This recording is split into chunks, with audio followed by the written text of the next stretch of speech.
Hello friends, എല്ലാ കൂട്ടുകാർക്കും പുതിയൊരു റിവ്യൂയിലേക്ക് സ്വാഗതം. അങ്ങനെ ശ്രുതി എടുത്ത് വീണ്ടും അശ്വിൻ ചോദിക്കോട്ടെ, നാളെ ശ്രുതി നീ പറഞ്ഞ സത്യമാണോ അതോ എന്നെ വെറുതെ ദേഷ്യം പിടിപ്പിക്കാനും എൻ്റെ അടുത്ത് ജയിക്കാൻ വേണ്ടിയിട്ട് നീ നുണ പറഞ്ഞതാണോ എന്ന് അശ്വിൻ ചോദിക്കുമ്പോൾ ശ്രുതി പറയും, സർ ഈ ഒരു കാര്യം ഏതെങ്കിലും പെൺകുട്ടി നുണ പറയോ? എൻ്റെ കല്യാണം ഉറപ്പിച്ചു സർ, എൻ്റെ വിവാഹ നിശ്ചയം കഴിഞ്ഞു എന്ന് പറയാണ്.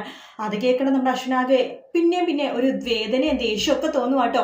അതിനുശേഷം അശ്വിൻ അവിടെ നിന്ന് പോകുന്നുണ്ട്. ശ്രുതി വീണ്ടും റൂമിലേക്ക് വരുമ്പോഴേക്കും ശ്രുതി പറയുന്നുണ്ട്, ശ്രുതി ഞാൻ നിന്നോട് ഒരു കാര്യം പറയാൻ മറന്നു. പെട്ടെന്ന് നിന്റെ വിവാഹ നിശ്ചയം എന്ന് കേട്ടപ്പോഴേക്കും ഞാൻ അപ്സെറ്റ് ആയിപ്പോയി.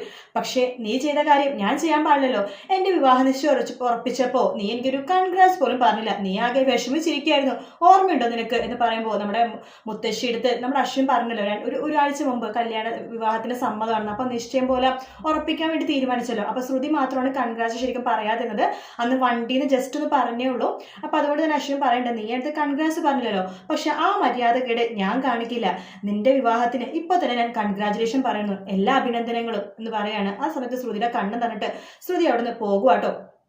ശേഷമാണെന്നുണ്ടെങ്കിൽ നമ്മുടെ അശ്വിൻ ആ ഒരു ദേഷ്യത്തിലൊക്കെയാണ് ചെടി ഇങ്ങനെ മുറിക്കുന്ന സമയത്ത് പെട്ടെന്ന് കൈ മുറിയുന്നുണ്ട്. ശ്രുതി അശ്വിനോട് സംസാരിക്കുമ്പോൾ കൈ മുറിയുണ്ട്. അയ്യോ സർ, ഇതെന്താ സർ ഈ കാണിച്ചത്, വാ സർ എന്ന് പറഞ്ഞിട്ട് കയ്യിലെ മുറിവൊക്കെ കെട്ടി ഭദ്രമായിട്ട് കെട്ടിയൊക്കെ വെക്കുവാണ്.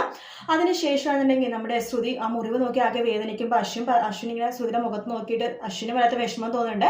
ശരിക്കും പറഞ്ഞാൽ നാളെ രാത്രി ഇവർ രണ്ടുപേരും ഉറങ്ങിലുണ്ട്. രണ്ടുപേരും പരസ്പരം ഇവരെ തന്നെ ആലോചിച്ചിട്ട് ഇങ്ങനെ ഭയങ്കരമായിട്ട് ഇങ്ങനെ ഇരിപ്പോടിരിപ്പന്നെയായിരിക്കും ഈ 2-3 ദിവസം എന്ന് പറയുന്നത്. നമ്മുടെ അശ്വിൻ എപ്പോഴും ശ്രുതിനെ ഇറിറ്റേറ്റ് ചെയ്തുകൊണ്ടിരിക്കും കേട്ടോ. കാരണം ശ്രുതിയുടെ മുമ്പിൽ ലാവണ്യനെ കെട്ടിപ്പിടിക്കും. അത് മാത്രമല്ല 2 ദിവസം കഴിയുമ്പോൾ ലാവണ്യക്ക് ഒരു ഗിഫ്റ്റ് ആയിട്ട് വരും, ഒരു ഡയമണ്ടിന്റെ നെക്ലസ്. അത് നമ്മുടെ ശ്രുതിയുടെ മുമ്പിൽ തന്നെ ലാവണ്യയുടെ കഴുത്തിലേക്ക് ഇട്ട് കൊടുക്കും. അങ്ങനെ കുറെ ശ്രുതിനെ വേദനിപ്പിക്കാൻ വേണ്ടി തന്നെ അശ്വിൻ അങ്ങനെയൊക്കെ കാണിക്കും. കാരണം ഇങ്ങനെയൊക്കെ കാണിക്കുമ്പോൾ അശ്വിന്റെ വിചാരം അശ്വിന് സന്തോഷമാണ്, മനസ്സിൽ വേദനയില്ലെന്നൊക്കെ ശ്രുതി വിചാരിക്കുമല്ലോ എന്ന് വിചാരിച്ചിട്ടാണ്. പക്ഷെ ശ്രുതിക്ക് മനസ്സിലാവുന്നുണ്ട് അശ്വിൻ ശരിക്കും വേദന മറയ്ക്കാൻ വേണ്ടിയിട്ടാണ് ഈ പ്രവർത്തികളൊക്കെ ചെയ്യണേന്ന്. എന്തായാലും കാത്തിരുന്ന് കാണാം. വീഡിയോ ഇഷ്ടപ്പെട്ടെങ്കിൽ ലൈക്ക് ചെയ്യുക, സബ്സ്ക്രൈബ് ചെയ്യുക, കമന്റ് ചെയ്യുക. മറ്റൊരു വീഡിയോ നാളെ രാവിലെ കാണാം. Good night, take care, bye bye.